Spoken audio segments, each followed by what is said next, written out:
అందరికీ నమస్తే అండి. Welcome to SMR property. Present నేను రాజమండ్రి నేషనల్ హైవేలో దివాంచూరు దగ్గర పాలచల విలేజ్ ఉంటుంది కదండి, పాలచల విలేజ్లో ఉన్నాను. ఎగ్జాక్ట్గా మనకి దివాంచూరు సెంటర్ హైవే నుంచి 2.5 కిలోమీటర్స్ డిస్టెన్స్లో పాలచర్ల ఊరికి చేర్చున్న ఎస్వీఎల్ లేఅవుట్లో వెస్ట్ ఫేసింగ్ 300 గజాలు ఇన్వెస్ట్మెంట్ ప్లాట్ ఒకటి మనకు సేల్కి వచ్చిందండి. ఎగ్జాక్ట్గా మనకు పాలచర్ల మెయిన్ రోడ్ నుంచి 1/2 కిలోమీటర్ దూరంలో ఉంటుందండి. మీకు ఎదురుగా కనిపిస్తుంది కదా, ఈ రోడ్లో 1/2 కిలోమీటర్ వెళ్తే లెఫ్ట్ సైడ్ ఉంటుందండి ప్లాట్. నేను ప్లాట్ దగ్గరికి వచ్చేసానండి. మీకు ఎదురుగా కనిపిస్తుంది కదా, ఇదే ప్లాట్ మనకు సేల్కి వచ్చిందండి. వెస్ట్ ఫేసింగ్ ప్లాట్ అండి, ఎస్వీఎల్ లేఅవుట్ అంటారు.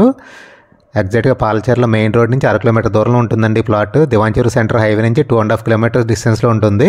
ఇది ఇన్వెస్ట్మెంట్కి చాలా బాగుంటుందండి. గవర్నమెంట్ వాల్యూ 5,000 ఉంది, కార్డ్ వాల్యూ గవర్నమెంట్ వాల్యూ కంటే కూడా చాలా తక్కువ రేటుకి వస్తుందండి. ఇది గజం 3,800 చెప్తున్నారండి. స్క్వేర్ యార్డ్ వచ్చి 3,800 రూపీస్ చెప్తున్నారు. ప్రైస్ ఫిక్స్డ్ అని చెప్పారండి. ఇది వెస్ట్ ఫేసింగ్ ప్లాట్ అండి. 45x60 మెజర్మెంట్స్తో 300 గజాలు. ఇంట్రెస్ట్ ఉన్న వాళ్ళు స్క్రీన్ మీద డిస్ప్లే అవుతున్న మా నెంబర్ కాల్ చేయండి. ప్లాట్ చూపిస్తాము, ప్లాట్ ఓనర్ గారితో మాట్లాడిస్తాము.